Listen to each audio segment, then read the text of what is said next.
welcome to Say Auto. Let's go up to the barn garage and see what Victor's into today. Sane Auto produces DIY auto repair videos and tool reviews. Hosted by retired ASE certified master mechanic Victor Sane. And he's a cutie pie too.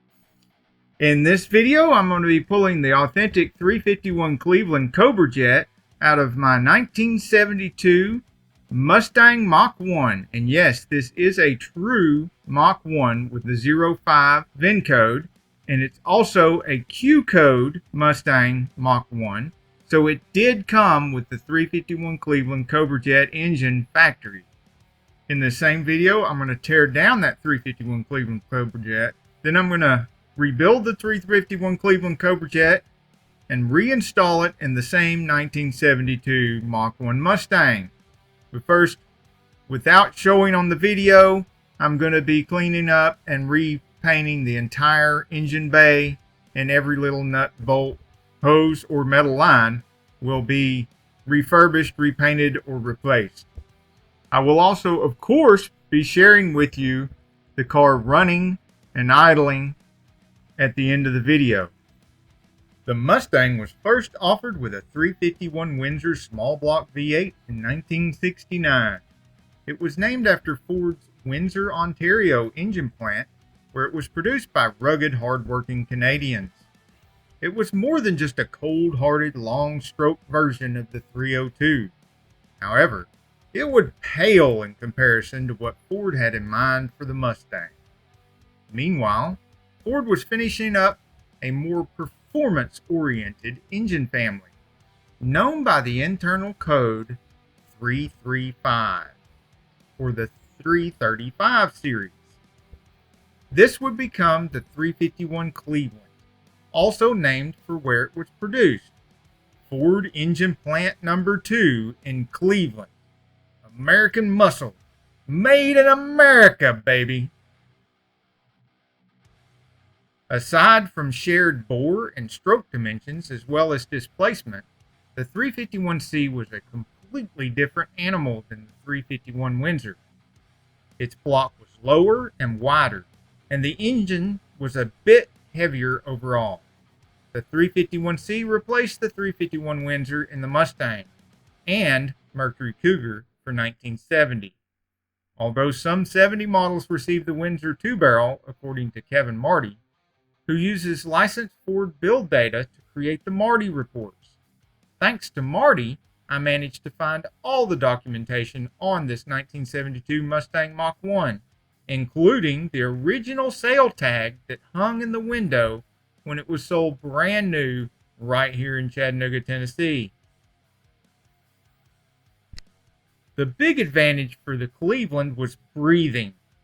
The cylinder heads were essentially plucked from the Boss 302, with minor changes. Ports and valves were much larger, and the valves were canted. This means they were tilted in two planes, similar to the Chevy 396, 427, and 454 big block V8. The 351C two-barrel used 2.04-inch intake and 1.65-inch exhaust valves. The four-barrel version had 2.19, 1.71-inch valves, except the 1973, which used the two-barrel valves. For comparison, high-performance Chevy small block V8s, including 1970-72 Camaro Z28 LT1, used 2.02 and 1.6-inch valves. Ford would offer 5 different versions of the 351C in the 70 and 73 Mustang.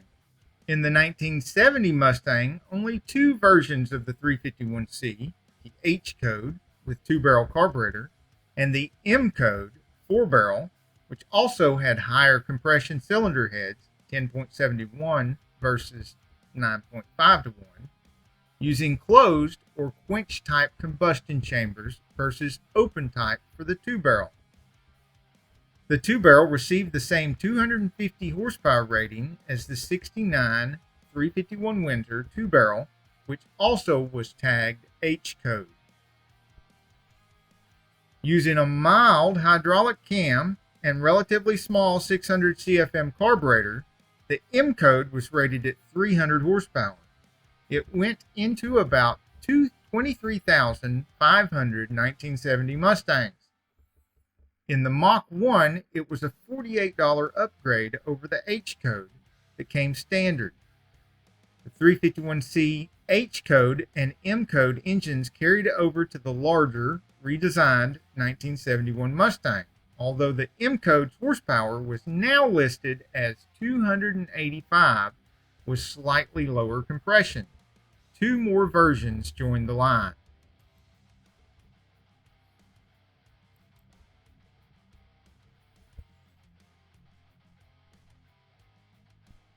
The 1-year only 1971 Boss 351 was tagged R code and also identified as 351HO. It had 11.7 to 1 compression and included 4-bolt main bearings, forged pistons, shot peen connecting rods, high lift mechanical lifter cam, adjustable rocker arms, and aluminum intake manifold with 750 CFM spread bore 4-barrel carburetor, ram air induction, and dual point ignition. Keep these specs in mind when you see how I built this 351 Cobra Jet engine. The 1971 Boss 351 Cleveland engine was rated at 330 horsepower and could run the quarter mile in the low 14-second range at about 100 miles per hour, on par with Mustang's optional big block 429 Cobra Jet. Ford made 1,806 Boss 351s. In spring 1971, Ford replaced the M code with the hotter Q code, calling it the 351 Cobra Jet. Switching to open chamber cylinder heads lowered the compression to 9 to 1 and also reduced emissions. The Q used a higher lift hydraulic cam along with the Boss's 351 4-bolt main bearing caps. The advertised horsepower was 280. Only 144 Mustangs got the late arriving Q code for 1971, according to Mustang by the Numbers by Marty. The switch to net horsepower and torque ratings in 1972 reflected more realistic as-installed output. The H-code 351C two-barrel had 177 horsepower, while the Q was slightly retarded camshaft tightening versus the 71 version packed a stout 266 horsepower kick. This was with dished low compression pistons and a mild cam to help meet emission standards. For comparison, the 1972 Camaro Z28 had 255 net horsepower. The Q went into 10,249 Mustangs for 1972. Ford also offered an R code 351HO as a second performance option. It was based on the Boss 351 engine, but with lower compression, open chamber heads, and somewhat milder solid lifter cam. It was rated at 275 net horsepower. Car and Driver magazine clocked a 351HO fastback 0 to 60 in 6.6 seconds and the quarter mile in 15.1 seconds at 96 miles per hour. Still respectable for a 1972 pony car. It could be found in only 398 Mustangs, including 13 convertibles. Mechanics and hot rodders like myself found it easy to take advantage of these amazing heads. The specially domed pistons not only boosted the compression but took advantage of the airflow in the open chambers fed by huge canted valves. Operate those valves with a great 290 duration cam with over 500 lift and top off the engine with Edelbrock aluminum intake and 750 carb to take advantage of the massive intake ports, and you have a white knuckle screaming monster under the hood. The Lunati roller rockers don't hurt much either, especially if you can find enough traction to use a little more RPM. The 351 Cleveland is still a great engine for hot rod builds, not just because of the many great features of all the versions of these amazing 335 series Ford V8s, but it also benefits from a wide choice of aftermarket performance parts. You can even find an aluminum version of these huge Cleveland heads using the link in the description below this video. Just remember, all Mustangs come with ditch magnets, especially this one. Hey, y'all don't go anywhere. We're almost done. We're gonna crank this puppy up.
Hey, Insane Friends, what's that sound? Let's go check it out.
Starting to get warmed up now.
repair videos.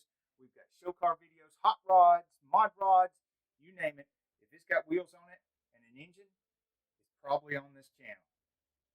So subscribe, like, and binge watch Zane Auto.